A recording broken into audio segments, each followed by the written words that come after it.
Në udhëtim për Jeruzalem kalonte duke mësuar nëpër qytete e fshatra.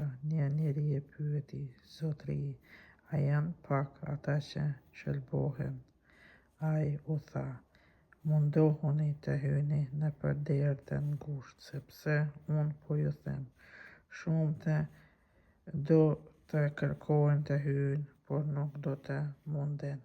Kur i zoti i shtëpisë do të qohet e do të mbyll derën, ju po mbetet përjashta, do të filloni të trokitni në derë e të thoni: Zotëri, na e hap derën.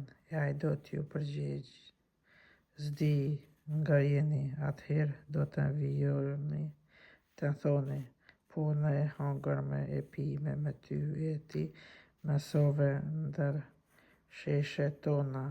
Por ai do të përgjigjë: unë nuk di nga jeni ju, mu hiqni sysh të gjithë ju që bëni pallësi. Atje do të jetë vaj e këndshëm lëmbësh, kur ti shohni Abrahamin, Izakun, Jakobin dhe të gjithë profetët në mbretërinë e hyjit e vetën të hedhur përjashta. E do të vijë nga lindja e nga perëndimi, nga veriu e nga jugu, dhe do të ulen në tryez në mbretërinë e hyjit. Po se ke të prapëm që do të jetë të parët, e të parët do të jenë të prapëm.